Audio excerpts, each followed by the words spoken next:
மத்தேயு 26ஆம் அதிகாரம்.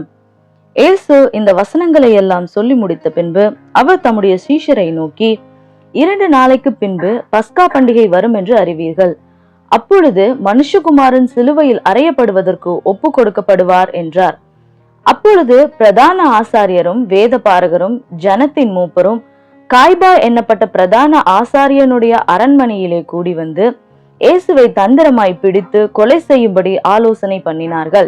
ஆகிலும் ஜனங்களுக்குள்ளே கலகம் உண்டாகாதபடிக்கு பண்டிகையிலே அப்படி செய்யலாகாது என்றார்கள். இயேசு பெத்தானியாவில் குஷ்டரோகியாய் இருந்த சீமோன் வீட்டில் இருக்கையில் ஒரு ஸ்திரீ விலையேற பெற்ற பரிமள தைலமுள்ள வெள்ளைக்கல் பரணியை கொண்டு வந்து அவர் போஜன பந்தியில் இருக்கும்போது அந்த தைலத்தை அவர் சிரசின் மேல் ஊற்றினாள். அவருடைய சீஷர்கள் அதை கண்டு விசனமடைந்து, இந்த வீண் செலவு என்னத்திற்கு? இந்த தைலத்தை உயர்ந்த விலைக்கு விற்று தரித்திரருக்கு கொடுக்கலாமே என்றார்கள். இயேசு அதை அறிந்து அவர்களை நோக்கி, நீங்கள் இந்த ஸ்திரீயை ஏன் தொந்தரவு படுத்துகிறீர்கள்? என்னிடத்தில் நற்கிரியையை செய்திருக்கிறாள். தரித்திரர் எப்பொழுதும் உங்களிடத்தில் இருக்கிறார்கள், நானோ எப்போதும் உங்களிடத்தில் இரேன். இவள் இந்த தைலத்தை என் சரீரத்தின் மேல் ஊற்றினது என்னை அடக்கம் பண்ணுவதற்கு எத்தனமான செய்கையாய் இருக்கிறது. இந்த சுவிசேஷம் உலகத்தில் எங்கெங்கே பிரசங்கிக்கப்படுமோ அங்கெங்கே இவளை நினைப்பதற்காக இவள் செய்ததும் சொல்லப்படும் என்று மெய்யாகவே உங்களுக்கு சொல்லுகிறேன் என்றார். அப்பொழுது 12 ஒருவனாகிய யூதாஸ்காரியோத்து என்பவன் பிரதான ஆசாரியரிடத்திற்கு போய், நான் அவரை உங்களுக்கு காட்டி கொடுக்கிறேன், நீங்கள் எனக்கு என்ன கொடுக்கிறீர்கள் என்றார்.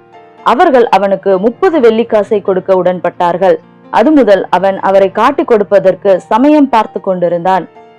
புளிப்பில்லாத அப்ப பண்டிகையின் முதல் நாளிலே சீஷர்கள் இயேசுவிடத்தில் வந்து, பஸ்காவை புசிப்பதற்கு நாங்கள் எங்கே உமக்கு ஆயத்தம் பண்ண சித்தமாயிருக்கிறீர் என்று கேட்டார்கள்.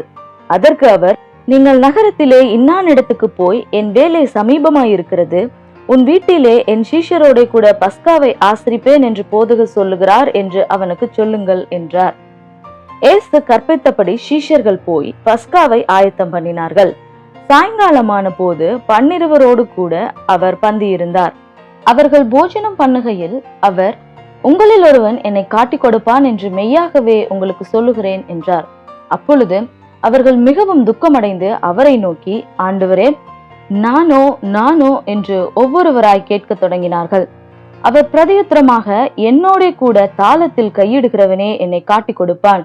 மனுஷகுமாரன் தம்மை குறித்து எழுதியிருக்கிறபடியே போகிறார். ஆகிலும் எந்த மனுஷனால் மனுஷகுமாரன் காட்டி கொடுக்கப்படுகிறாரோ அந்த மனுஷனுக்கு ஐயோ! அந்த மனுஷன் பிறவாதிருந்தானால் அவனுக்கு நலமாயிருக்கும் என்றார். அவரை காட்டி கொடுத்த யூதாசும் அவரை நோக்கி, ரபி, நானோ என்றான். அதற்கு அவர், நீ சொன்னபடிதான் என்றார். அவர்கள் போஜனம் பண்ணுகையில் இயேசு அப்பத்தை எடுத்து ஆசீர்வதித்து அதை பிட்டு சீஷர்களுக்கு கொடுத்து, நீங்கள் வாங்கி புசியுங்கள், இது என்னுடைய சரீரமாயிருக்கிறது என்றார். பின்பு பாத்திரத்தையும் எடுத்து ஸ்தோத்திரம் பண்ணி அவர்களுக்கு கொடுத்து, நீங்கள் எல்லாரும் இதிலே பானம் பண்ணுங்கள், இது பாவ மன்னிப்பு உண்டாகும்படி அநேகருக்காக சிந்தப்படுகிற புது உடன்படிக்கைக்குரிய என்னுடைய இரத்தமாயிருக்கிறது.